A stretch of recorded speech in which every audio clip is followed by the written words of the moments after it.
Great. So the post-World War II era changed things. They call it the Great White Flight, the Great Flight out of the city. Providence had the highest per capita outflight of anybody in any city in the United States of America. As you can see, progress, or at least what they considered progress then, circumvented the development in the city, or old neighborhoods. As you can see right here, Route 95, which was a highway project in 1962, divided the city into three pieces. Essentially, going through old neighborhoods, displacing people in the guise of redevelopment. And we see this diaspora, this movement, this real development that happened with the African American community out of Fox Point, Camp Street area, East Side, into the South Providence end, due to the Lippet Hill Project, also known as the College Hill Project. And this is kind of a real sea change in this redevelopment era that displaced and really destroyed a community. Many of these records you see before you, actually all of them, come from the city archives. They came from the PHA and from various committees run by the city, all reports. And they're very nicely packaged, but you can see that just some of the things that symbolize that gentrification of the neighborhood that we talk about in the pillars, and the systematic racism that went into that. As you can see in here, we have reports with demolitions of black-owned homes. We also have pamphlets that were given out to all the families by the PHA as an advanced information on where to sell your house, how to be compensated, and where you can move to. There's also questionnaires about blighted areas, as you can see in here, that have to do with race, ethnicity. We have a table right there that came from these reports. So all these reports you can find in the city archives, and I encourage everyone to come upstairs and really study them. It's really hidden history that hasn't been thoroughly examined. But I digress. So, Got a question? yeah. You talked about I-95 and the impact that had on dividing a city. What about Route 610? I mean, that seems to be like a gash. It's a gash too, and a lot of Route 610, there were train yards that went through there, but is this working great? But it did provide a gash into the city.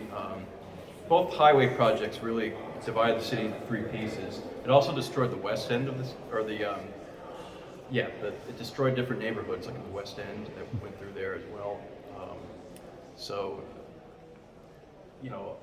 it pretty much really kind of set Providence back, and we still kind of feel the effects of it today. It wasn't a very wise choice, I believe, on the development of the city. And that was under the Mayor Reynolds administration. Did that come through Elmwood Avenue too? Yeah, yep, and it came through there. There was actually a sad story to know is Popper's graves were, most of them were removed, but a lot of graves from the North Burial Ground, we can't account for because the highway ripped right through them. Oh, yeah. So, but back then it was, they considered that progress. Actually, the City Hall we're sitting in now, we almost lost that to redevelopment. They wanted to totally eliminate this building and change downtown and put up this brutalist structure, Yeah, because I remember when I came from New York back in the 60s, there was a lot of Irish folks that lived in South Providence. Yeah. Irish, some Italians. I mean, they live in, it made up the bulk of South Providence. Yes, yep. And I was wondering, how did the immigrants, once they got here, how was they able to settle in and get the economic success that a lot of them got? I'm glad you brought that up because that's kind of where we're moving into. So, South Providence was always kind of the melting pot of Providence. That's because of the harbor that went into Providence Harbor, and State Pier number 1 is responsible for that. So you're correct, a lot of the early immigrant groups, starting with the Irish, Portuguese, Eastern European, Cape Verdean especially, came through these favor line that came through the Mediterranean, through Italy, to the Azores, and to Providence. And then that's where the three-decker home was kind of born in Providence. Not just there, Woonsocket and Smith Hill, but you know, French Canadian I should mention too. Yeah, everybody. Yeah, everybody. And then it wasn't, a lot of this Lippet Hill in the redevelopment era, the post-World War II era, you see the African-American community kind of leave the east side area and move into South Providence, mostly because these new housing developments were developed. Yes, I And remember. one of the earliest ones is Chad Brown. But that housing project was created with the sole purpose originally to house World War II veterans that were coming back. Oh. But because of this new phenomenon, the GI Bill and the new prosperity with everyone leaving the city, it became essentially a housing project. So you'll see African Americans moving into that area, but primarily one of the big sea changes that happens is they move into the Roger Woods housing project area. And as you can see, there was, let me read this panel here.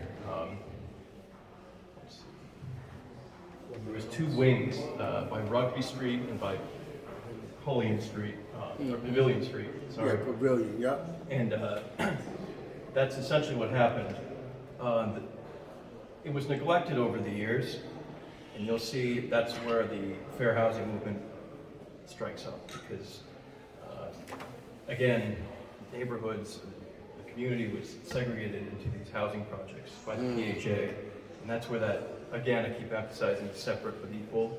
So there was these separate neighborhoods, but they claimed were equal, but they weren't. No, there wasn't. No.